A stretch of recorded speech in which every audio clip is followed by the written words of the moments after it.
τη διαφορετικότητά του και μία διαφορετική άποψη. Αλλά αυτό που είναι σημαντικό είναι ότι όταν η πλειοψηφία καταλήγει σε μία άποψη, αυτός ο οποίος διαφωνεί, γιατί κάτι άλλο έχει σκεφτεί, συνεργάζεται. Είναι πάρα πολύ σημαντικό και νομίζω η επιτυχία όλη της δουλειάς αυτής της οποίας καταφέραμε είναι ακριβώς γιατί εφαρμόσαμε αυτές τις αρχές μέσα στα συμβούλια. Το σεβασμό στην έννοια της πλειοψηφίας. Και βέβαια είναι εύκολο να προχωρήσεις έτσι, γιατί ακόμη και αν αυτός ο άνθρωπος δεν θέλει να συμμετέχει πολύ, τουλάχιστον δεν εμποδίζει αυτό που γίνεται.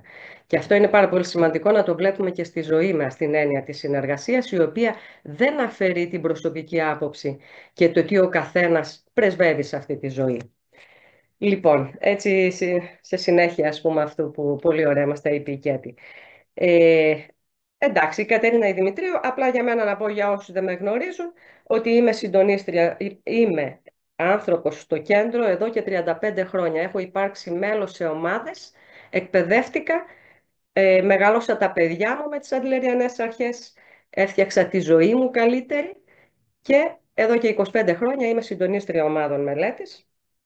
Ε, και μέσα από αυτή την εμπειρία μου αρέσει να μιλάω, πέρα από τη γνώση που θα καταθέσω και κάτι παραπάνω που, αν και τα περισσότερα πράγματα σε όλους μας είναι γνωστά, είναι η εμπειρία, αυτό που έχεις ζήσει με τους ανθρώπους και που το έχεις δει να γίνεται πράξη. Και κυρίως το έχεις δει να γίνεται πράξη στη ζωή σου.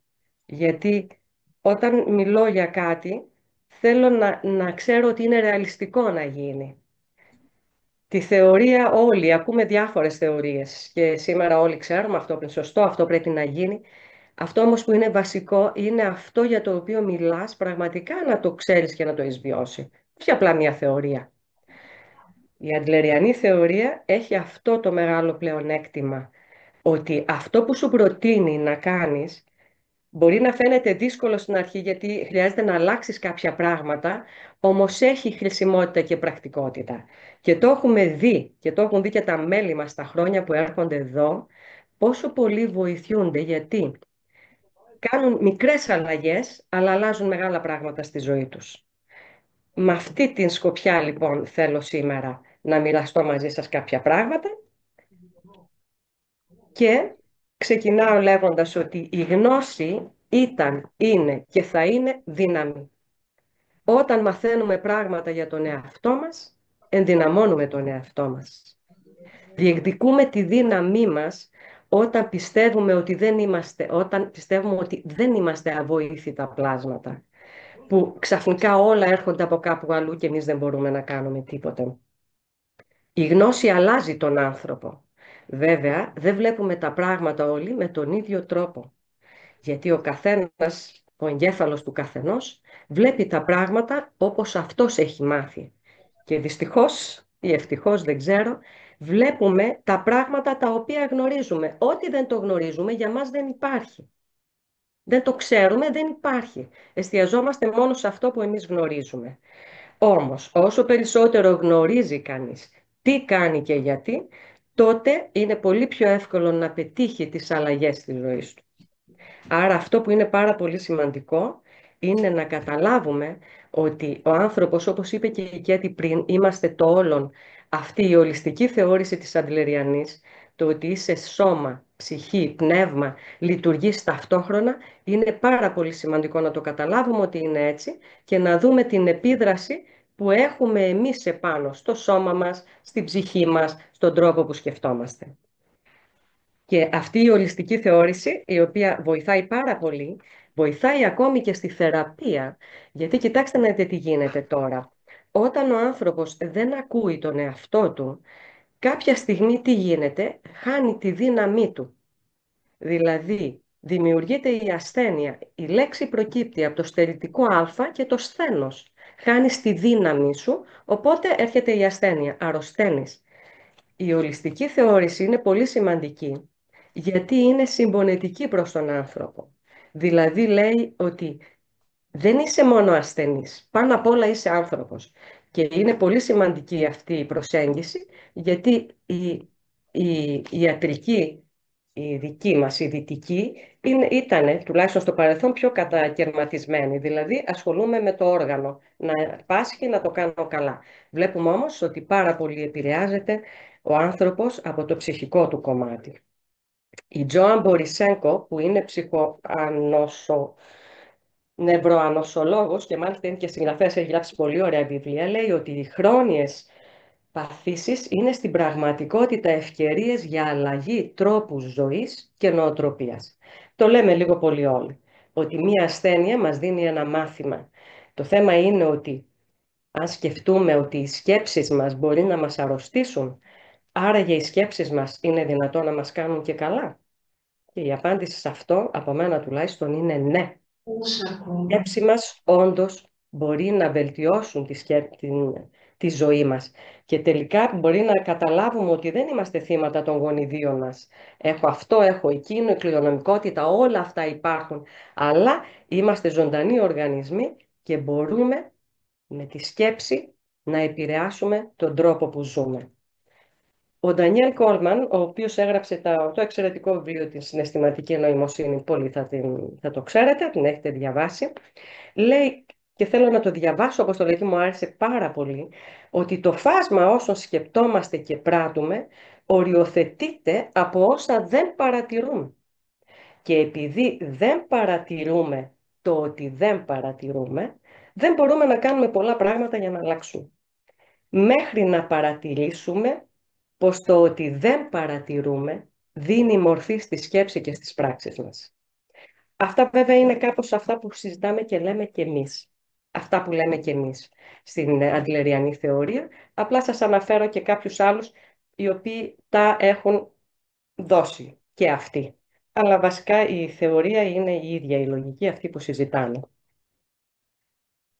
Θέλω να πω λίγο κάτι ε, από το νόημα της ζωής, από το βιβλίο του Alfred Adler, ένα μικρό ωραίο βιβλιαράκι, πολύ περιεκτικό και εξαιρετικό. Θέλω να αναφερθώ σε τρία σημεία που θεωρώ ότι είναι πολύ βασικά και θα σας τα δώσω όπως είναι και μέσα στο βιβλίο. Ο Άντλερ λοιπόν λέει ότι όσον αφορά τη γνώμη του ανθρώπου για τον εαυτό του και τον κόσμο, ο καλύτερος τρόπος να τη διακρίνουμε είναι να δούμε ποιο νόημα βρίσκει στη ζωή και ποιο νόημα δίνει ο ίδιος στη δική του ζωή. Το νόημα ζωής λοιπόν είναι πάρα πολύ βασικό για τον άνθρωπο. Είναι αυτό που πολύ έτσι απλά μπορούμε να πούμε σε κάνει να θέλεις να κατεβάσεις τα πόδια σου από το κρεβάτι το πρωί και να ξεκινήσεις να ζήσεις την ημέρα που ξεκινάει. Έχεις ένα κίνητρο. Είναι ο λόγος που θέλω να ζήσω. Όπως και ακούμε πολλές φορές ανθρώπους που είναι με κατάθλιψη, με πολύ μεγάλο ζόρι και λένε η ζωή μου δεν έχει νόημα, δεν θέλω να ζήσω. Αυτός όμως ο μηδενισμός δεν βοηθάει, εννοείται. Η ζωή πάντα έχει νόημα, αλλά είναι πολύ σημαντικό ότι εκείνη την εποχή, μιλάμε τώρα 1930-37, πέθανε ακόμη νωρίτερα, μιλούσε για το νόημα της ζωής, πολύ σημαντική έννοια. Επίσης κάτι άλλο για το οποίο μιλάει είναι ο νόμος της κίνησης του ατόμου, στον οποίο δεν υπάρχει κοινή λογική, αυτό το common sense που λέμε. Είναι ιδιωτική ευφυΐα, ιδιωτική λογική το λέμε εμείς.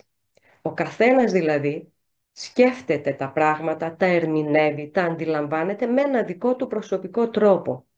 Είναι σημαντικό αυτό, μπορεί να το έχουμε ακούσει ως στις ομάδες πάρα πολλές φορές, αλλά είναι σημαντικό να του δώσετε αξία.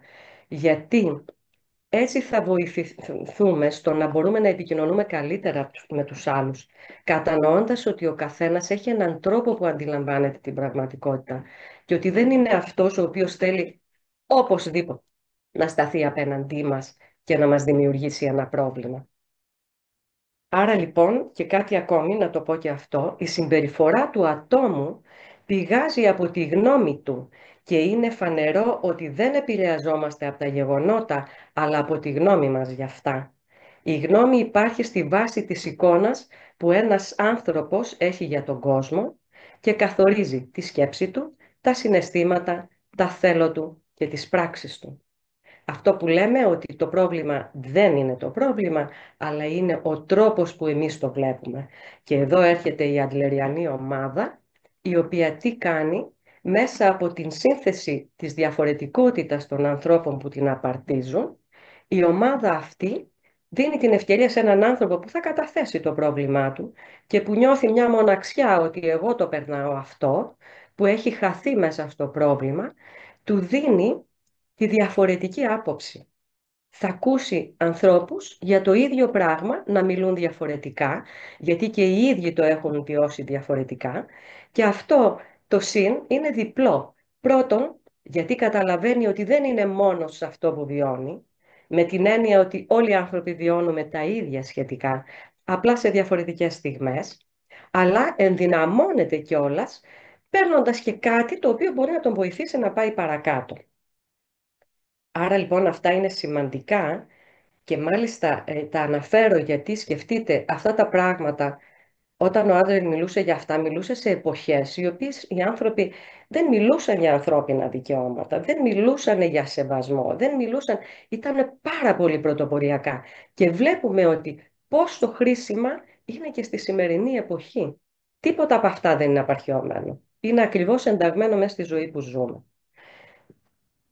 Ας δούμε λοιπόν, από τι υλικό χτίζεται η ζωή. Έχει σκεφτεί κανείς από τι υλικό χτίζει τη ζωή του? Είναι από υλικό το οποίο είναι λίγο πιο μαλακό, πιο εύκαμπτο, πιο ευέλικτο? Είναι η ζωή, μπορεί τη ζωή του να την δει από διάφορες σκοπιές? Ή είναι άκαμπτα όλα? Η ζωή είναι έτσι, η ζωή είναι δύσκολη, οι άνθρωποι είναι κακοί, δεν υπάρχει κάτι όμορφο? Αυτές οι γενικότητες οι οποίες πραγματικά κάνουν ζημιά και στον ψυχισμό μας, αλλά δεν μας βοηθούν στο να μπορέσουμε να προχωρήσουμε εξελισσόμενοι. Η ζωή είναι ωραία. Η ζωή έχει ομορφιά. Οι άνθρωποι είναι ωραίοι. Οι άνθρωποι είναι καλοί. Οι άνθρωποι βεβαίως είναι κάποιοι δύσκολοι. Μπορούν να δημιουργούν προβλήματα, αλλά είναι και αυτό κομμάτι της ανθρώπινης φύσης. Όμως είναι πάρα πολύ σημαντικό για μένα, όταν εγώ θέλω να ζήσω το σήμερα, να εστιάζομαι στο ότι έξω δεν υπάρχει μόνο ο κίνδυνος και ο φόβος. Υπάρχουν ωραία πράγματα. Και αυτά τα πράγματα χρειάζεται, πολλές φορές το λέμε, να μπορώ πια να τα διακρίνω. Όχι μόνο να λέω ότι ναι, να πρέπει να δω την ομορφιά, ναι, να τη διακρίνω επιτέλους. Και θα έλεγα ότι η ζωή για μένα είναι όπως ένα τριαντάφυλλο, το οποίο είναι πανέμορφο. Έχει αγκάθια. Όταν το πιάσεις απρόσεκτα, φυσικά τρυπιέσαι. Την επόμενη φορά όμως ξέρεις ότι πρέπει να το πιάσεις με τέτοιο τρόπο που θα απολαύσεις την ομορφιά του χωρίς να πληγωθείς. Κοιτάξτε όμως τι γίνεται. Παρόλο που το τριαντάφυλλο έχει αγκάθια, συνεχίζει στη ζωή μας να είναι ένα εξαιρετικό λουλούδι και να τα αγοράζουμε όλοι και να το προσφέρουμε. Κάπως έτσι είναι και η ζωή. Άρα είναι πολύ σημαντικό να δούμε τη θετική της πλευρά και να θυμόμαστε πάντα ότι η ζωή είναι για να τη χαιρόμαστε, όχι για να τη φορτωνόμαστε. Γιατί ζούμε με έναν τέτοιο τρόπο. Φορτωνόμαστε τη ζωή. Αντιδρούμε όλη την ώρα. Δυσαρέσκεια, δεν μας αρέσει, κάτι άλλο ψάχνουμε και τελικά τι κάνουμε? Χάνουμε την ίδια τη ζωή μας. Σας είπα ότι πολλά από αυτά που θα σας πω σήμερα δεν είναι καινούρια. Νομίζω όλοι οι άνθρωποι είμαστε εκτεθειμένοι σε ερεθίσματα και πάρα πολλά τα γνωρίζουμε. Το θέμα είναι να μπούμε ουσιαστικά σε αυτά.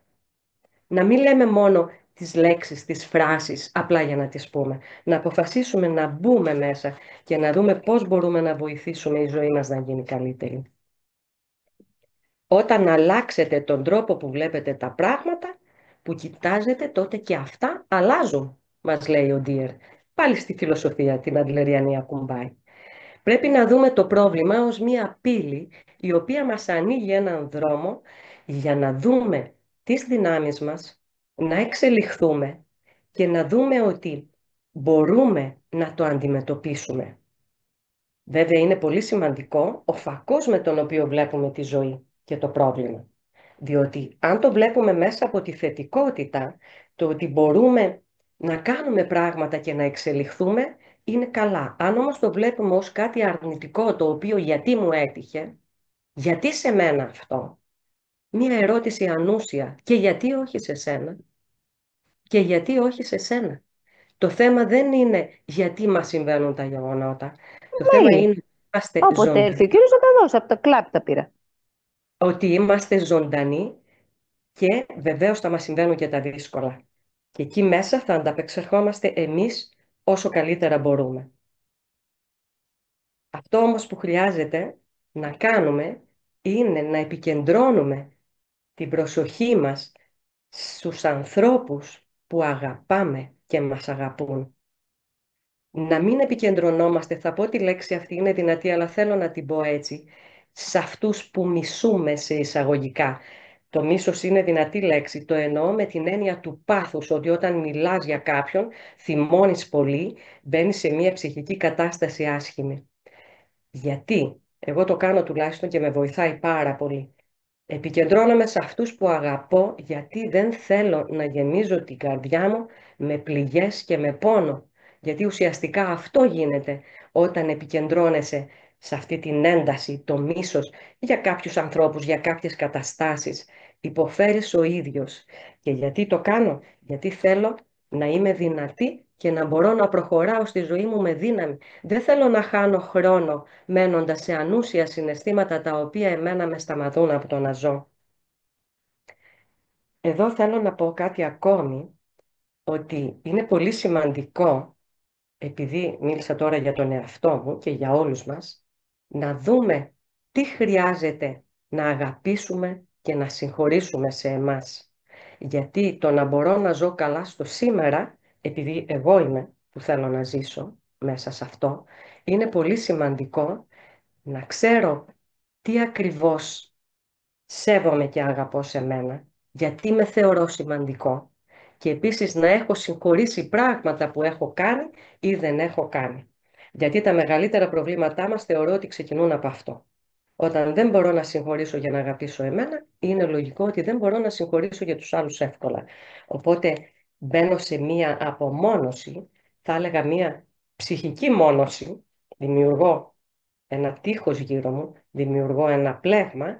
Νομίζω ότι έτσι θα προστατευθώ, αλλά δεν προστατεύομαι γιατί ουσιαστικά ο εαυτός μου δεν είναι καλά μέσα. Οπότε όσο να βάλεις τα όρια και να προστατέψεις σε σχέση με τους άλλους όταν ο ίδιος δεν είσαι καλά, πάσχεις έτσι κι αλλιώς. Και για να πω και κάτι, αυτό το κομμάτι της ψυχικής μόνωσης είναι σημαντικό. Βέβαια, κάποιες στιγμές χρειάζεται να το κάνουμε, γιατί χρειάζεται να προστατευτούμε από τους άλλους, από κάτι που γίνεται. Όμως, αν μείνουμε μέσα σε αυτή τη μόνωση, την άκαμπτη, τη συμπαγή, τότε δεν μπορούμε να προχωρήσουμε στη ζωή. Άρα, κάποια στιγμή αυτή η μόνωσή μας πρέπει ίσως να είναι με κάποιο άλλο υλικό, το οποίο να είναι πιο μαλακό, να είναι έτσι που να μπορεί να μας αφήσει να επικοινωνήσουμε με τους ανθρώπους. Γιατί στην αντλεριανή θεωρία αυτό που είναι πολύ βασικό είναι στο κομμάτι της αυτογνωσίας. Εμείς λέμε το εγώ μέσα στο εμείς. Είναι πολύ σημαντική αυτή η διαφορά. Γιατί πολλές φορές μπερδεύουμε την αυτογνωσία μου, θεωρούμε ότι κάπου αλλού εγώ μόνος μου θα βρω τον εαυτό μου. Βέβαια υπάρχουν φιλοσοφίες και σχολές και άλλοι κόσμοι που μπορεί να λειτουργούν έτσι. Αλλά στο δικό μας κόσμο είναι πάρα πολύ δύσκολο να πάρω αυτή την απόσταση, να φύγω κάπου για να μπορώ να βρω εμένα. Είναι η ζωή μου, είναι τα παιδιά μου, είναι η δουλειά μου, οι υποχρεώσεις μου. Άρα τι λέει ο Άντλερ? Το εγώ μέσα στο εμείς, μέσα μαζί με τους ανθρώπους, εκεί τους δικούς μας, την ευρύτερη κοινωνία, θα εξελιχθούμε και θα συναναστραφούμε. Και αυτή είναι μια πολύ σημαντική αξία και ιδέα και νομίζω είναι πάρα πολύ χρήσιμη και στη δική μας εποχή που λειτουργεί με την ταχύτητα αυτή που είναι, που όλοι ξέρουμε και που μας κάνει να είμαστε στο μόνος. Εγώ μπορώ, εγώ θα κάνω, εγώ θα είμαι. Η ζωή όμως δεν προχωράει έτσι και σίγουρα δεν είναι καλό αυτό και για μας. Αναφέρθηκα πριν και είπα ότι τα προβλήματα χρειάζεται να τα δούμε σαν πύλη. Θέλω να σας δώσω κάποιες. Υπάρχουν διάφορες στρατηγικές βέβαια το πώς μπορούμε να αντιμετωπίσουμε τα προβλήματά μας. Αλλά θέλω να σας δώσω κάποιες σκέψεις που είχα διαβάσει στο βιβλίο του Μπουσκάλια και βέβαια δεν απέχουν πολύ από αυτά που η αντλεριανή θεωρία λέει. Συνήθως επιλέγω αυτό το οποίο έρχεται σε αυτό το κομμάτι για το οποίο μιλάμε. Μπορούμε τα προβλήματα να αρνηθούμε την ύπαρξη. Λέω εγώ ότι για μένα δεν υπάρχει πρόβλημα. Άσχετα, ο άλλος λέει ότι έχουμε πρόβλημα. Εγώ λέω δεν υπάρχει πρόβλημα. Είναι μία εκδοχή. Μπορώ να αποδεχθώ την ύπαρξη του προβλήματος, αλλά να αποφύγω να κάνω οτιδήποτε γι' αυτό. Απλά να γκρινιάζω. Είναι και αυτό ένας τρόπος. Μπορώ να ισχυροποιήσω τον εαυτό μου απέναντι στο πρόβλημα και να κοιτάξω να μάθω από αυτό. Και βέβαια το πιο σημαντικό είναι να ανταποκριθώ στην πρόκληση, να ασχοληθώ με το πρόβλημα και μέσα από εκεί να καταλάβω ότι όσο το περισσότερα μαθαίνω από την επίλυση του προβλήματος, που συνήθως είναι σχεσιακά τα περισσότερα προβλήματα που έχουμε, τόσο μεγαλύτερη είναι η ικανότητά μου να αγαπήσω τον άλλον και να νιώσω καλύτερα μέσα μου. Να ξέρουμε όλοι ότι δεν υπάρχουν τέλειοι σύντροφοι ούτε τέλειες σχέσεις. Και δεν είναι το ζητούμενο αυτό. Η λέξη τέλειος θα έλεγα ότι για μένα θα ήταν χρήσιμη να μην είναι πολύ στο λεξιλόγιό μας, γιατί τι είναι τέλειο, πού σταματάει το τέλειο. Και επίσης το τέλειο έχει μια σύγκριση μέσα, η οποία δεν μας βοηθάει ως ανθρώπους. Δεν μας βοηθάει στη σχέση με τους άλλους, γιατί αν συγκρινόμαστε για το ποιος είναι καλύτερος, τότε δεν είμαστε ισότιμοι. Που εμείς μιλούμε για την ισοτιμία. Οι άνθρωποι είναι ισότιμοι. Δεν έχει σημασία, ο καθένας έχει μια διαφορετική ικανότητα, έχει κάτι διαφορετικό που πιστεύει. Δεν είναι αν το ένα είναι καλύτερο από το άλλο. Για τον καθένα αυτό που ο ίδιος πρεσβεύει είναι το καλύτερο. Το θέμα είναι μπορούμε να συνδιαλλαγούμε και μέσα από αυτή τη συνδιαλλαγή να καταλήξουμε στο να μπορέσουμε να είμαστε μαζί και όπως λέω να καθόμαστε στο ίδιο τραπέζι αν μπορούμε και ας τρώει ο ένας μήλο και ας τρώει ο άλλος πορτοκάλι. Δεν είναι ανάγκη να φάμε το ίδιο. Απλά να μπορούμε να είμαστε μαζί. Να θυμόμαστε ότι εμείς αγαπάμε κάποιον ο οποίος αντανακλά σε μας την εικόνα του εαυτού μας που μας κάνει να νιώθουμε καλά. Αν το σκεφτείτε, κάπως έτσι είναι. Αγαπάμε κάποιον ο οποίος αντανακλά την εικόνα του εαυτού μας με την οποία εμείς νιώθουμε καλά και τον αγαπάμε. Ενώ κάποιον άλλον ο οποίος μας καθευτίζει μια εικόνα του εαυτού μας που δεν αγαπάμε, τον περνάμε στην άλλη μεριά. Εντάξει. Έχουμε λοιπόν μια συμμετοχή σε αυτό.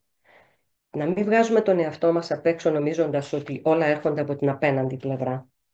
Και αυτό όχι για να μην κακολογήσουμε την απέναντι πλευρά, γιατί η απέναντι πλευρά όντως μπορεί να δημιουργεί θέματα. Για να πάρουμε τη δύναμή μας. Όταν εγώ πιστέψω ότι εγώ μπορώ να καθορίσω πράγματα στη ζωή μου, αυτό είναι δύναμη. Αυτό είναι το μόνο που μου δίνει το εφόδιο ότι όντως μπορώ να αλλάξω κάτι. Αυτό που μέχρι εχθές το έκανα, αλλά σήμερα δεν με ικανοποιεί, να μπορέσω να προχωρήσω παρακάτω. Είναι πολύ σημαντικό αυτό το πράγμα.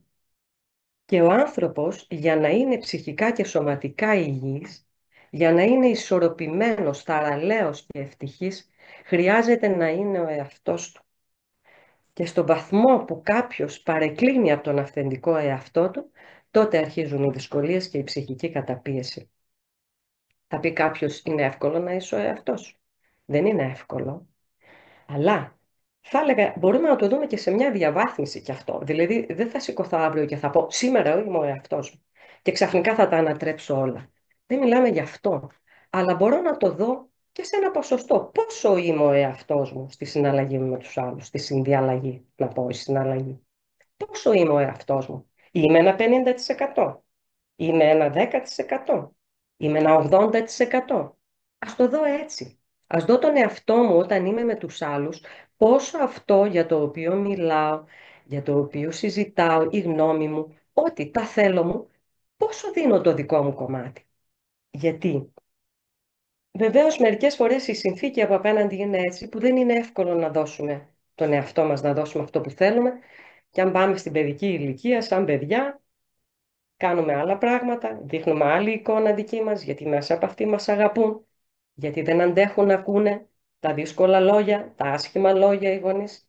Οπότε χάνουμε εκεί ένα κομμάτι του εαυτού μας. Αλλά στην ενήλικη ζωή μας μπορούμε να αρχίσουμε να το βρίσκουμε. Εδώ θα σας αναφέρω σε ένα βιβλίο της Βαμβουνάκη που μιλούσε για ακριβώς για τον εαυτό, για το πόσο σημαντικό είναι να είσαι ο εαυτός σου. Αναφέρθηκε στο βιβλίο του Σέξπιρ, τον Άμλετ, και μου άρεσε έτσι αυτό το παράδειγμα. Ο Άμλετ, ο οποίος προκειμένου να ανταποκριθεί στις προσδοκίες του ρόλου του, ποιου ρόλου που του έδωσε ο Σέξπιρ, ως γιου εκδικητή για τον άδικο φόνο του βασιλιά πατέρα του, αναγκάστηκε να εγκαταλείψει τη γνήσια φύση του, η οποία ποια ήταν? Ήταν ευαίσθητη, ήταν ρομαντικός, αγαπούσε την ποίηση, τον έρωτα, τη μόρφωση, στοχαστικός, είχε υψηλές ιδέες. Γενικά η καρδιά του ήταν λεπτή. Αναγκάστηκε όμως να σκληρύνει, να θυσιάσει τη δική του ζωή και στο τέλος να προφέρει το ερώτημα που όλοι μας ξέρουμε και που έχει μείνει ως σύμβολο της έσχατης υπαρξιακής σύγχυσης, να ζει κανείς ή να μη ζει. Και βέβαια η ροπή στο μηδενισμό είναι τάση εκείνων που η ζωή τους έχει γίνει ανούσια γιατί τους απαγορεύεται να είναι ο εαυτός τους. Η ζωή αγαπάει αυτούς που την αγαπούν. Η ζωή απευθύνεται στη λεβεντιά του ανθρώπου και όχι στο ζητιάνο και το κλαψιάρι που έχουμε μέσα μας. Έχει μεγάλη σημασία να μην φοβόμαστε τις ατυχίες μας. Και θέλω να πω κάτι για τη λέξη ατυχία. Τι είναι ατυχία όλοι? Ήρθε η ατυχία σε μένα. Γιατί ήμουν άτυχος? Γιατί μου έτυχε εκείνο? Η ζωή προχωράει. Εγώ προχωράω στη ζωή. Η ζωή δεν είμαι μόνο εγώ. Είναι εκατομμύρια πράγματα που συμβαίνουν. Είτε τα αντιλαμβάνομαι είτε όχι. Στον δρόμο που προχωράω συμβαίνει κάτι. Το λέω ατυχία. Τι θα πει ατυχία? Είναι κομμάτι της ζωής. Όταν έρχεται κάτι άλλο που είναι καλό, τότε αυτό είναι ευπρόσδεκτο. Μα και αυτό είναι κομμάτι της ζωής. Στη ζωή όλα θα τα πάρουμε και όλα θα τα ζήσουμε. Εάν βγάλουμε τη λέξη άτυχος γιατί μου δίνει μία ταμπέλα και με κάνει να νιώθω δυστυχισμένος, είμαι άτυχος, γιατί εμένα μου έτυχε αυτό? Αυτό μας πάει πίσω. Με κρατάει σαν να είμαι ένα μικρό παιδί, είμαι άτυχος. Όχι, είμαι μέσα στη ζωή, η ζωή μου φέρνει το δύσκολο, η ζωή μου φέρνει και το καλό. Αισιοδοξώ ότι θα έρθει ένα καλύτερο, που μπορεί πάλι να έρθει και ένα δύσκολο, αλλά αυτή είναι και η γοητεία της και η ομορφιά της. Αν όμως έτσι την αντιληφθούμε, είναι σίγουρο ότι η ζωή δεν τη φορτωνόμαστε όπως είπα πριν, αλλά την απολαμβάνουμε και τη ζούμε με όλη τη διαφορετικότητα που έχει. Ο Καβάφης είπε, αν δεν μπορείς να κάνεις τη ζωή σου όπως θέλεις, τουλάχιστον μην την εξευτελίζεις. Έχει τόσο μεγάλη αξία και δεν χρειάζεται να φτάνουμε σε σημείο που απειλείται η ζωή μας για να αλλάζουμε όλο τον τρόπο που ζούμε. Σκοπός είναι να το κάνουμε από πριν, όχι συγκρινόμενοι με το δύσκολο. Είδες αυτός τι έπαθε? Να φροντίσω να ζήσω καλά. Όχι, να ζήσω καλά γιατί είμαι ζωντανός. Γιατί έχω την πολυτέλεια να είμαι ζωντανός. Γιατί είναι ύβρις να μη ζεις όταν οι άνθρωποι χάνουν τη ζωή τους συνέχεια, άνθρωποι μικροί, νέες ηλικίες, ακούμε τρομακτικά πράγματα, είναι ύβρις να μην θέλεις να τη ζήσεις αυτή τη ζωή και να κλαίγεσαι συνέχεια για αυτήν. Γι' αυτό λοιπόν η ζωή, και βλέπετε πολλές φορές λέει, κοίτα αυτός είναι ένας δυνατός άνθρωπος, την πιάνει τη ζωή, τη στίβει όλα και του έρχονται καλά πράγματα. Ναι, το πιστεύω. Ότι όταν ο άνθρωπος είναι δυνατός, όταν είναι γενναιόδωρος, η ζωή φέρνει με τον τρόπο της. Αλλά δεν σημαίνει ότι θα φέρει πάντα τα καλά, σίγουρα θα φέρει και τις δυσκολίες. Εντάξει. Λοιπόν, θέλω να μπω και σε ένα άλλο κομμάτι τώρα. Όταν νιώθουμε στεναχώρια, θλίψη, ενοχές, το ξέρουμε όλοι ότι είμαστε στο παρελθόν. Αυτά δεν αφορούν το τώρα, είναι του παρελθόντος. Επίσης, όταν νιώθουμε αγωνία, άγχος, καχυποψία, αυτά όλα είναι του μέλλοντος. Στο παρόν σήμερα, αυτό είναι που ζούμε. Το παρόν δεν έχει τίποτα, είναι αυτό που το διανύουμε, που το ζούμε. Και μέσα στο παρόν βέβαια, το μόνο που μπορούμε να κάνουμε, πολλά μπορούμε να κάνουμε, αλλά είναι πολύ σημαντικό να θυμόμαστε να είμαστε ευγνώμονες γιατί είμαστε ζωντανοί σήμερα, γιατί ξυπνήσαμε το πρωί και ξεκινάμε την καινούργια μέρα μας, η οποία δεν χρειάζεται να μας αποδείξει αν αξίζει η ζωή μας ή όχι. Η ζωή μας αξίζει γιατί όταν σηκωθήκαμε, όσοι έχουμε παιδιά, είδαμε ότι τα παιδιά μας είναι γερά. Και όσοι δεν έχουμε, είδαμε ότι ξυπνήσαμε μία μέρα ακόμη και είμαστε ζωντανοί. Αυτό και μόνο έπρεπε να μας έχει λύσει όλα τα προβλήματα. Δεν ξέρω, μπορεί να ακούγεται πολύ ιδεαλιστικό, αλλά αυτή είναι η πραγματικότητα. Όταν δίπλα σε αυτό μπει ένα αλλά, χάνει την αξία του όλο το προηγούμενο. Θα έπρεπε λοιπόν να είμαστε όλοι πάρα πολύ καλά, να μην νιώθουμε δυστυχία, να μην είμαστε σε αυτή την κατάσταση την τρελή που ζούμε. Γιατί? Γιατί ξυπνήσαμε ζωντανοί και γιατί έχουμε την ευκαιρία να ζήσουμε μία μέρα ακόμη ζωντανή. που αυτό τα λέει όλα.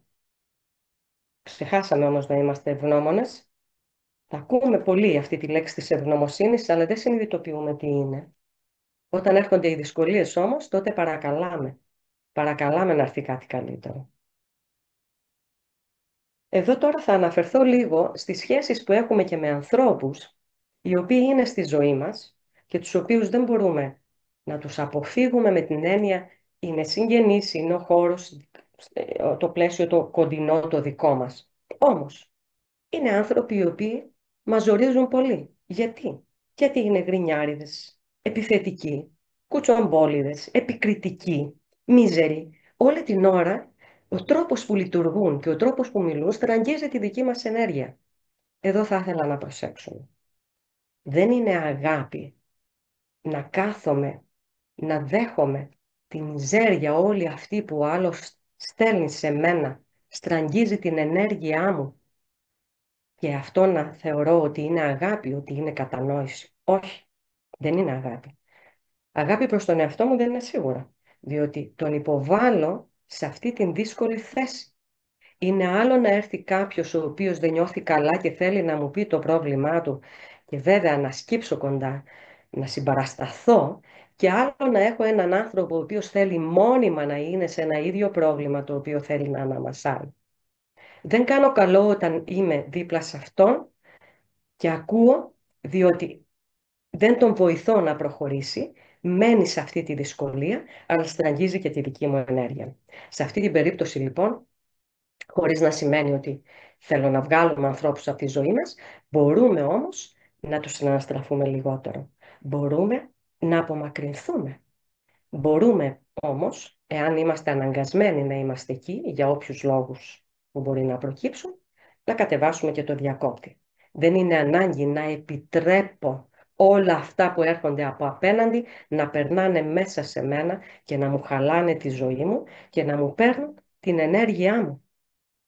Γιατί είναι πολύ σημαντικό μέσα σε όλα αυτά να σκέφτομαι ότι χρειάζεται να δωρίζω στον εαυτό μου την ηρεμία. Η ηρεμία, η ησυχία μου, η αυτοσυγκέντρωσή μου δεν είναι πράγματα που μπορώ να τα πάρω από την άλλη μεριά. Και ειδικά στη σημερινή εποχή που οι άνθρωποι ζούμε σε αυτό το παραλήρημα, σε αυτή την ζωή η οποία μας τρελαίνει. Με τα τόσα πολλά που γίνονται, τόσα πολλά που κακώς μαθαίνουμε, γιατί έχει υπερφορτωθεί ο νους μας πλέον, με την κάθε λεπτομέρεια στην άλλη άκρη της γης που ένας άνθρωπος έγινε αυτό. Είναι λυπηρό για όποιον άνθρωπο, αλλά αυτή η υπερπληροφόρηση μας έχει σακατέψει πλέον. Και πνευματικά πιστεύω, αλλά και ψυχικά. Λοιπόν, χρειάζεται να αποταυτιστούμε λίγο από αυτά τα πράγματα. Άλλο να τα μαθαίνω, να έχω μία ενημέρωση, άλλο να είμαι όλη μέρα μέσα στη διαδικασία αυτή της μιζέριας. Χρειάζεται μία αποτάφτιση. Και η αποτάφτιση, μια που την ανέφερα, χρειάζεται και από τα γεγονότα που ζούμε. Αυτά τα δύσκολα που λέμε, χρειάζεται να θυμόμαστε ότι το γεγονός το άσχημο δεν είμαι όλος εγώ. Δηλαδή, με απασχολεί ακόμη και θέμα ασθένειας να είναι και δυσκολίας. Ταυτόχρονα όμως υπάρχουν τα όμορφα στη ζωή. Είναι καλά τα παιδιά μου, η δουλειά, χαιρόμαστε, μπορούμε να απολαύσουμε, να κάνουμε πράγματα. Έχουμε αυτό το πρόβλημα. Δηλαδή, μπορώ να είμαι στο πρόβλημα, μπορώ όμως να βγω με μια φίλη μου, μπορώ να μοιραστώ μαζί της, μπορώ να πιω έναν καφέ, μπορώ να πάω ένα θέατρο. Το πρόβλημα υπάρχει. Δεν σημαίνει ότι φεύγει, ούτε σημαίνει ότι το απαξιώνω. Αλλά το πρόβλημα δεν είναι όλος εγώ. Δεν είναι όλη η ζωή μου. Χρειάζεται λοιπόν να αποταυτιστούμε από αυτό. Και αυτό θα μας βοηθήσει να ζήσουμε. Γιατί συνήθως τι κάνουμε? Έχουμε ένα πρόβλημα και το αφήνουμε να μας κατακλείσει. Και εκεί αφήνουμε στην άκρη όλα τα όμορφα πράγματα που υπάρχουν ταυτόχρονα, που σίγουρα δεν είμαστε ευγνώμονες για αυτά, αλλά είμαστε σίγουροι ότι αυτά τα πράγματα όλα που υπάρχουν δίπλα στο πρόβλημα, τα ωραία, ότι θα τα έχουμε και αύριο. Μ? Για ποιο λόγο δεν τα απολαμβάνουμε? Για ποιο λόγο δεν τα ζούμε? Και απλά χρεώνουμε στον εαυτό μας ότι ναι, πρέπει να είσαι λυπημένος, πρέπει να είσαι έτσι. Τώρα έχεις αυτό το πρόβλημα, είναι δυνατό να διασκεδάσεις? Βεβαίως είναι δυνατό να διασκεδάσεις. Βεβαίως, γιατί είσαι άνθρωπος. Γιατί θέλεις να ζήσεις. Και το πρόβλημα δεν έχει ημερομηνία λήξης, όν και καλά. Σας είπα ότι είμαι από κρύωμα και πάλι πόσο αντέχω. Συγγνώμη.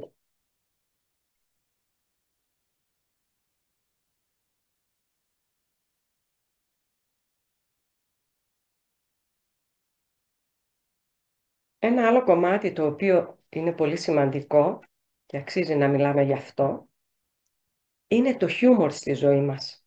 Το γέλιο γενικά.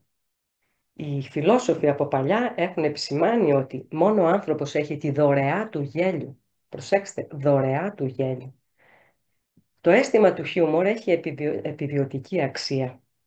Ο άνθρωπος μπορεί και ζει γιατί ακριβώς μπορεί και διασκεδάζει. Γιατί έχει το χιούμορ, γιατί κάτι δύσκολο μπορεί να το κάνει να φανεί λίγο πιο αστείο. Βλέπετε ακόμη και στις κηδείες και όλα αυτά πόσο παίζει και του δίνει αυτή τη δύναμη, έχει επιβιωτική αξία.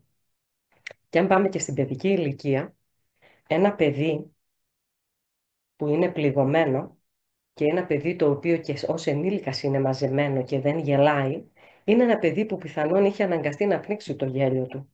Γιατί καμιά φορά οι γονείς, χωρίς να το καταλαβαίνουμε, ο τρόπος που μιλάμε είναι περιοριστικός στα παιδιά μας. Δηλαδή η έκφραση «μη γελάς δυνατά», εντάξει τώρα διασκεδάσαμε, φτάνει πια, τι γελίο βλέπεις και γελάς έτσι» και κόβεις το παιδί, δεν του αφήνεις να ζήσει αυτή τη χαρά.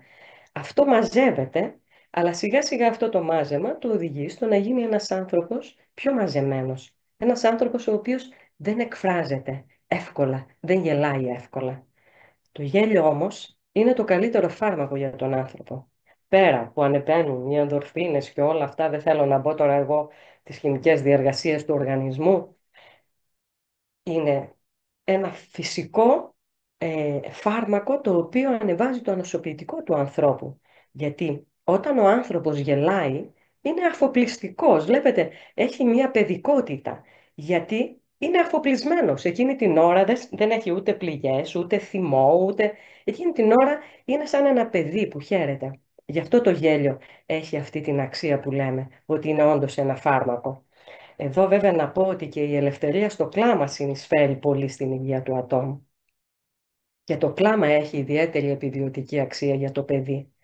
Και τα παιδιά να μην τα φοβόμαστε. Καμιά φορά δεν θέλουμε να τους πούμε τα δύσκολα. Δεν θέλουμε να τους φέρουμε, ας πω και στα θέματα, ξέρω εγώ, πεθαίνει ένας παππούς, οτιδήποτε. Ή έχουμε μία δυσκολία να μην το πούμε, να μην στεναχωρηθεί, να μην αντιδράσει. Όχι. Το παιδί σε αυτή την ηλικία εκπαιδεύεται από τον γονιό να μπορεί να αντέχει και το δύσκολο και το στενάχωρο και το πένθος και όλα όσο μικρό και να είναι. Στα μέτρα βέβαια της ηλικίας, ό,τι καταλαβαίνει. Κάθε φορά η πληροφόρηση είναι τόσο όσο το παιδί μπορεί να καταλάβει στην ηλικία που είναι. Είναι όμως πολύ σημαντική γιατί είναι εκπαίδευση για τη ζωή. Είναι εκπαίδευση για να μπορέσει αργότερα να είναι ένας άνθρωπος ο οποίος δεν τα χάνει στη δυσκολία. Ο οποίος ξέρει ότι η ζωή έχει το γέλιο, έχει και το κλάμα δίπλα-δίπλα. Είναι πάρα πολύ σημαντικό αυτό. Και βέβαια όλα αυτά τα κομμάτια βοηθούν στο να βρούμε εμείς τον εαυτό μας, να δούμε και το πίσω, να δούμε πόσο σαν παιδιά γελάσαμε, πόσο το στερηθήκαμε και στην ενήλικη ζωή μας να το αποκτήσουμε. Μπορούμε να το κάνουμε, αρκεί να συνειδητοποιήσουμε αυτό που είπα πριν, να παρατηρήσουμε ότι έχει συμβεί. Εδώ θα πω αυτή τη φράση του Νίτσε που λέει ότι αναζήτησε στο βαρύτερο των φορτίων και βρήκε στον εαυτό σου. Είναι ένα φορτίο, με την έννοια ότι δεν το έχουμε επεξεργαστεί το μέσα μας. Γι' αυτό και βοηθάει η διαδικασία αυτή που λέμε της αυτογνωσίας, που μπορεί να γίνει μέσα. Τώρα εγώ θα μιλήσω για το κομμάτι της αντλεριανής ομάδας, γιατί το βιώνω όλα τα χρόνια με τους ανθρώπους, το πόσο βοηθάει αυτή η ανακάλυψη, ψηφίδα-ψηφίδα, το μέσα μας. Μπορεί να μην τα βρούμε όλα και μπορεί στην τελική από μέσα μας υποσυνείδητα, να μην θέλουμε να τα βρούμε όλα, δεν πειράζει. Αλλά όσο περισσότερο ανακαλύψουμε για μας, τόσο περισσότερο ο εαυτός μας θα μπορέσει να βγει στον κόσμο, στην κοινωνία, στους ανθρώπους μας και να πει «Εδώ είμαι αυτός, δεχτείτε με». Βέβαια, εδώ είναι και η άλλη ιστορία, να δεχθούμε και εμείς τον άλλο απέναντι, μέσα στη δική του μοναδικότητα, με σεβασμό, Να δεχθούμε τη μοναδικότητα δεν σημαίνει ότι συμφωνώ. Δεν σημαίνει ότι εγώ υποχρεούμαι και θα αλλάξω άποψη για ένα θέμα, αλλά θα σεβαστώ ότι εσύ το σκέφτεσαι έτσι. Βέβαια, κάποιες φορές χρειάζεται να καταλήξουμε κάπου. Θα δούμε τότε, ο καθένας πρέπει κάτι να δώσει, κάτι να κερδίσει, κάτι να χάσει. Δεν μπορεί σε κάτι που από κοινού πρέπει να αποφασίσουμε να βγει μόνο ένας κερδισμένος και ο άλλος χαμένος. Δεν γίνεται αυτό. Αυτό δεν είναι ισότιμο. Εκεί πρέπει να βρούμε τον τρόπο και εγώ κάτι από αυτά θα κάνω πίσω. Θα δώσω το παράδειγμα, μιλάω για μένα, από μένα ξεκινάω, έτσι, να κάνει και ο άλλος. Αυτά βέβαια δεν γίνονται όλα με μία φορά. Όταν ο στόχος μου είναι η επικοινωνία, θα βρω τον τρόπο να το κάνω. Θα επιμείνω, θα το δείξω. Σιγά σιγά και ο άλλος θα το μάθει, θα πλησιάσει. Εμείς όμως συνήθως λέμε «Α, εγώ το έκανα έτσι, είδες, του έδειξα, του άνοιξα τον δρόμο, αυτός δεν ανταποκρίθηκε». Και ξεχνάμε ένα πράγμα. Επειδή εγώ σήμερα ανακάλυψα κάτι για μένα, ή έμαθα καινούρια πράγματα και κατάλαβα ότι αυτό που έκανα μέχρι εχθές δεν με εξυπηρετούσε, δεν σημαίνει ότι και ο άλλος είναι στην ίδια θέση. Ο άλλος μπορεί να είναι μέχρι εκεί που ήμουν εγώ εχθές. Και θα πρέπει αυτό να το σεβαστώ. Αυτό το κομμάτι στην επικοινωνία είναι πάρα πολύ βασικό. Εμείς όμως θεωρούμε ότι επειδή κάτι ανακαλύψαμε και γίναμε καλύτεροι σε εισαγωγικά, ότι μπορούμε τώρα να φτιάξουμε και τον άλλον που είναι προβληματικός. Και αν προχωρήσεις με αυτόν τον τρόπο, είναι σίγουρο ότι έχει κοπεί η επικοινωνία. Και είναι σίγουρο ότι δεν μπορείς να επικοινωνήσεις στο παρόν πλέον με έναν άνθρωπο με αυτόν τον τρόπο. Έτσι λοιπόν, τι κάνεις, χάνεις το κομμάτι της επικοινωνίας, θα πει κάποιος, δεν με ενδιαφέρει. Δεν είναι όμως έτσι. Χάνεις τη σχέση με τον άλλον. Εντάξει. Βέβαια, υπάρχουν κάποιες περιπτώσεις που και οι σχέσεις όλα αυτά έχουν ένα όριο, τα επεξεργαζόμαστε και μπορεί να δούμε ότι κάτι δεν εξυπηρετεί πλέον να είμαστε μέσα σε αυτό. Εντάξει. Όπως είναι πάρα πολύ σημαντικό να βλέπουμε ότι χρειάζεται κάτι και εμείς να δίνουμε. Δεν υπάρχει τρόπος. Και κανονικά μέσα σε μία διένεξη, που οι διενέξεις είναι καλές, αυτές οι συγκρούσεις που όλοι τις φοβόμαστε, είναι αυτές που ξεκαθαρίζουμε τα πράγματα. Είναι σημαντικό όμως να ξέρουμε ότι μέσα στη σύγκρουση, όταν βγαίνουμε, πρέπει να βγαίνουμε και οι δύο με το κεφάλι ψηλά. Και αυτό να το δείτε για τα παιδιά σας όλοι, όπως το βλέπα και εγώ και το βλέπω. Άσχετα από την ηλικία, είτε είναι μικρά. Και όταν είναι μικρά όμως χρειάζονται αυτό το σεβασμό. Μεγάλα, ακόμη και μέχρι σήμερα, έτσι. Να δούμε ότι μέσα από τη διένεξη πρέπει το παιδί μας να βγαίνει με το κεφάλι ψηλά. Γονιός που νιώθει ικανοποίηση. Συγγνώμη, δώστε μου ένα λεπτό.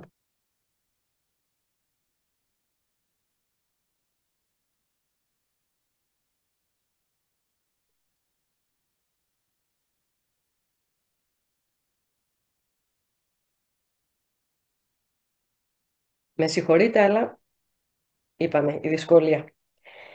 Γονιός που νιώθει ικανοποιημένος όταν βλέπει το παιδί του να βγαίνει καταρακωμένο από την σύγκρουση, είναι σίγουρο ότι κάτι δεν βλέπει σωστά. Διότι είναι πολύ σημαντικό για ένα παιδί να το εκπαιδεύει ο γονιός του με έναν τέτοιο τρόπο που να του λέει αξίζεις. Αξίζεις ακόμη κι αν είσαι διαφορετικός, ακόμη κι αν αυτό που λες δεν συμφωνώ, όμως αξίζεις.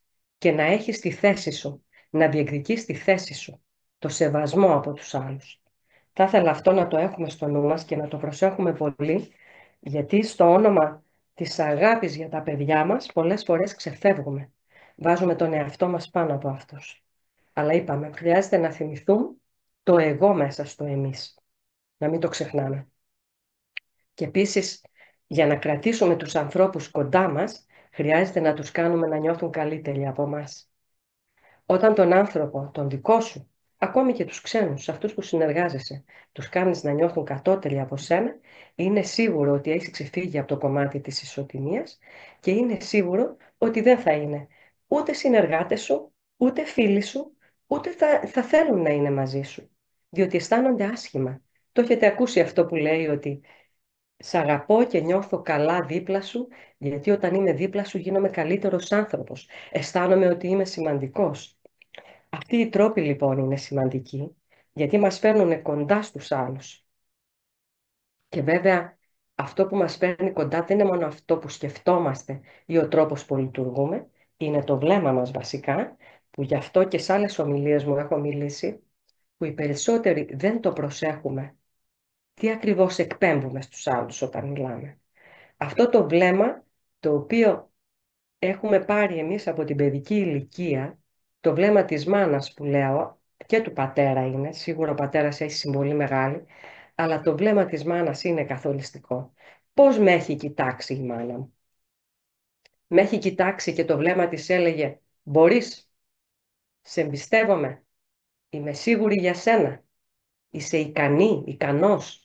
Αυτό το βλέμμα που μιλάει. Έχω φύγει, έχω απογειωθεί στη ζωή μου. Δεν φοβάμαι, γιατί το έχω πάρει και ξέρω ότι μπορώ. Έχω πάρει όμως το άλλο βλέμμα που λέει «Με σένα δύσκολα, νιώθω ανασφάλεια, δεν θα προχωρήσεις, δεν ξέρεις, δεν μπορείς». Έχω εισπράξει αυτό το βλέμμα. Κρίμα αν το έχω εισπράξει, γιατί με αυτό το βλέμμα ξεκινάω τη ζωή φοβισμένος, μαζεμένος, αισθάνομαι ότι δεν είμαι ικανός, αποτραβιέμαι και μαζεύομαι. Και με έναν τρόπο θα έλεγα ότι αυτό το βλέμμα τελικά είναι και η βασική μας μοίρα με έναν τρόπο. Όσοι είχαμε την τύχη να το πάρουμε, νομίζω ότι στη ζωή μας ίσως πιο εύκολα προχωρήσαμε σε πράγματα και εξελιχθήκαμε. Σε αντίθεση με κάποιους ανθρώπους που δεν έχουν εισπράξει, όχι μόνο το βλέμμα, αλλά δεν έχουν εισπράξει την αγκαλιά. Άλλο σημαντικό, και τώρα θα θυμηθώ, ε, μέσα σε μία ομάδα, κάποια στιγμή είχε πει μια κυρία «Εγώ είμαι ένα παιδί αχάιδευτο από τη μάνα μου» και ήταν συγκλονιστικό ο τρόπος που το μοιράστηκε. Αχάιδευτο από τη μάνα μου, και το λέει σε μια ηλικία 60 χρονών. Καταλαβαίνετε λοιπόν πόσο σημαντικά είναι όλα αυτά. Θα μου δώσετε ένα διάλειμμα?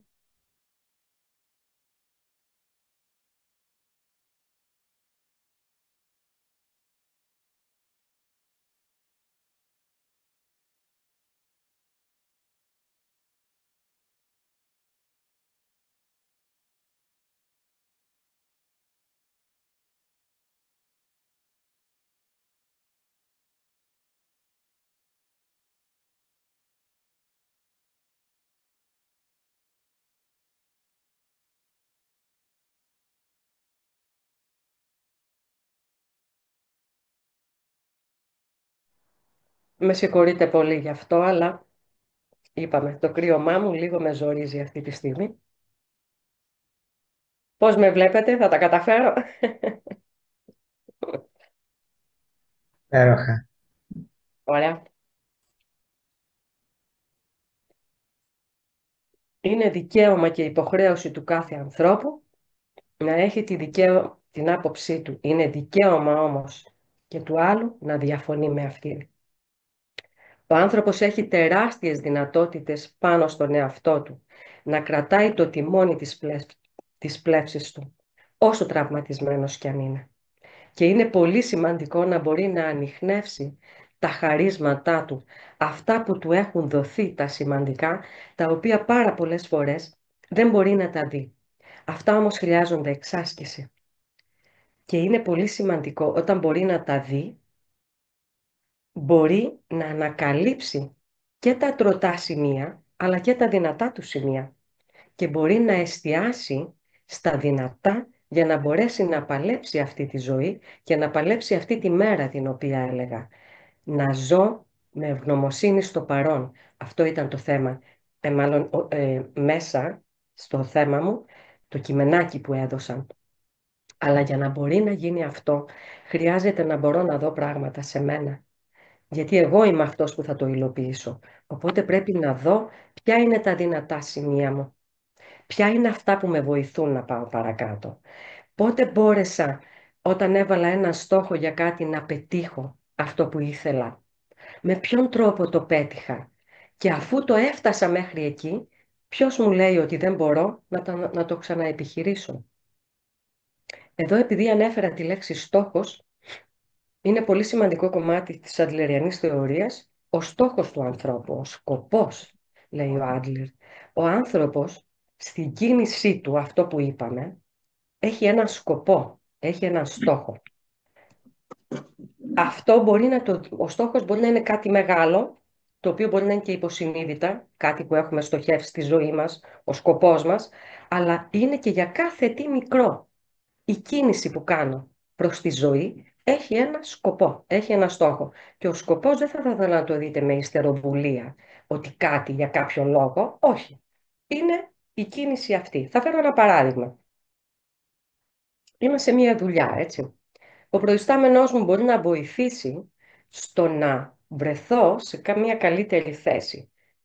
Και σκέφτομαι εγώ τώρα, ποιος είναι ο σκοπός μου τώρα? Είναι να πλησιάσω τον προϊστάμενό μου, να δημιουργήσω μια τέτοια σχέση επαφής, να του δείξω ποιος είμαι, για να μπορέσει να με προωθήσει εκεί. Άρα έχω ένα σκοπό. Βάζω κάτι που λέω έτσι θα προχωρήσω. Και τι κάνω? Στο σκοπό αυτό αρχίζω και διαλέγω. Λοιπόν, θα κοιτάξω μήπως μπορώ και εγώ να τον βοηθήσω σε κάτι. Θα κοιτάξω να του πάω έστω ένα δώρο. Ξέρετε, κάνω μερικές φορές. Να κάνω μια κίνηση καλή. Ενεργοποιώ δηλαδή πράγματα για να φτάσω προς το σκοπό, αυτό που σκέφτηκα. Αλλά πάλι σας λέω, μην βάζουμε ιστεροβουλία. Δεν είναι σόν και καλά ότι είναι ιστερόβουλο, απλά ο τρόπος για να φτάσω εκεί. Κάπως έτσι είναι για κάθε τι που κάνουμε στη ζωή μας. Βάζουμε ένα σκοπό, ένα στόχο και προσπαθούμε να τον υλοποιήσουμε. Και βέβαια αυτό είναι πάρα πολύ σημαντικό, γιατί άμα δεν το κάνουμε, σκεφτείτε, αν δεν ξέρω που πάω, κανένας δρόμος δεν μπορεί να με βγάλει εκεί. Είναι πολύ σημαντικό αυτό που είπε ο Άντλερ, ότι ο άνθρωπος έχει ένα σκοπό για ό,τι κάνει. Ακόμη και που θα σηκωθώ από την καρέκλα μου, θα κινηθώ κάπου. Κινούμαι για κάποιο λόγο. Κάτι έχω σκοπό να κάνω.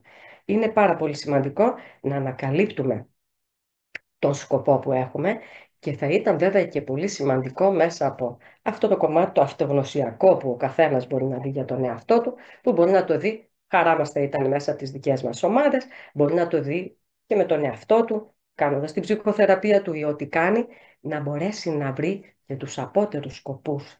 Δηλαδή αυτούς τους υποσυνείδητους σκοπούς που έχουμε, οι οποίοι κινούν τα νήματα της ζωής μας, αλλά εμείς δεν ξέρουμε.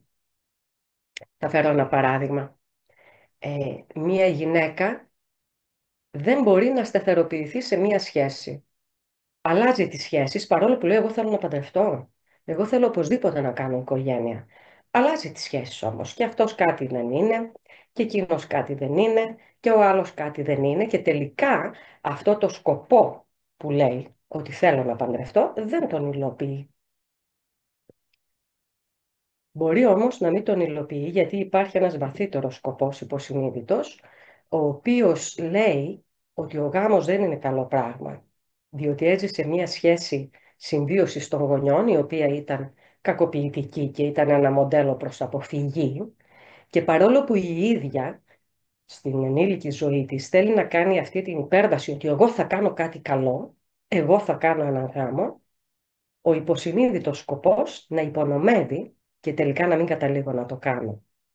Σας το λέω λίγο για να δείτε πώς λειτουργεί λίγο αυτό το πράγμα και το υποσυνείδητο ακόμη, και βέβαια είναι σημαντικό μέσα από την ανακάλυψη του εαυτού μου να βρω και αυτά τα πράγματα, έτσι, στην πορεία.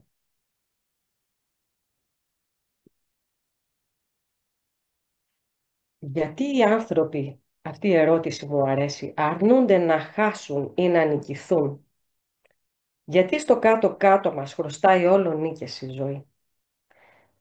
Πιστεύω ότι το μεγαλύτερο πρόβλημά μας στο να μπορέσουμε να ζήσουμε όμορφα και απλά αυτή τη ζωή μας είναι ακριβώς γιατί δεν μπορούμε να είμαστε νικητές σε όλα. Αυτό επιδιώκουμε, αυτό θέλουμε. Σε όλα να είμαι πάνω, σε όλα να βγω επάνω, σε όλα να είμαι ο καλύτερος, σε όλα να είμαι. Δεν γίνεται να το κατορθώσουμε, και όσο δεν το κατορθώνουμε, δεν μπορούμε να ζήσουμε τη ζωή της όμορφα και απλά, τη ζωή μας. Αλλά αυτό όμως έχει και αυτό μια υπερβολή και έχει μια αλαζονία.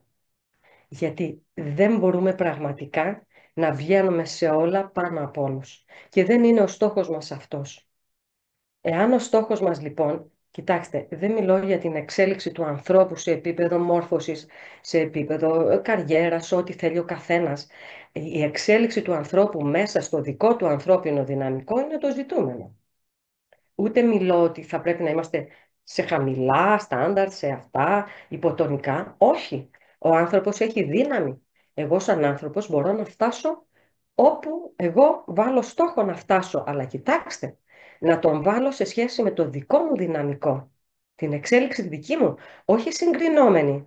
Γιατί τότε δεν μπορώ να είμαι ένας χαρούμενος άνθρωπος, ούτε ικανοποιημένος. Γιατί όπου και να φτάσω, υπάρχει κάτι άλλο πιο πάνω. Υπάρχει πιο άλλο. Η σύγκριση σε πάει όλο κάπου αλλού. Δεν σε αφήνει να μείνει στο αποτέλεσμα που έχεις.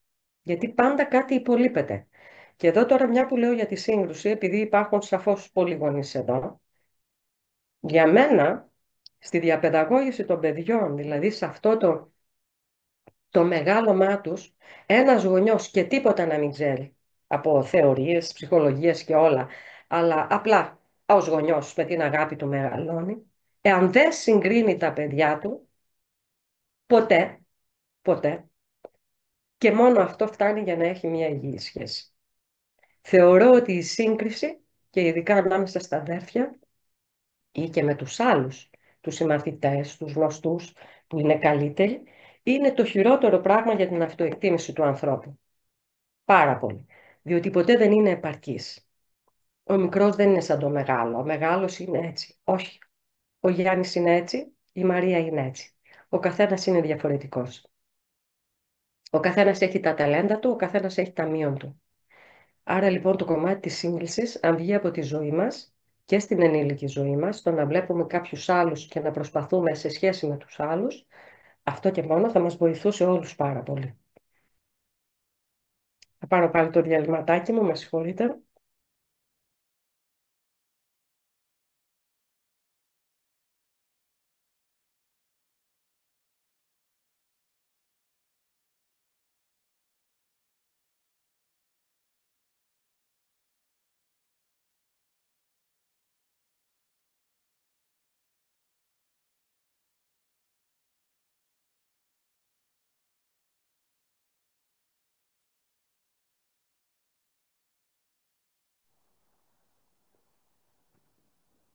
Υποχωρεί η μιζέρια, υποχωρεί η γκρίνια, ο άνθρωπος αρχίζει να αισθάνεται ελεύθερος.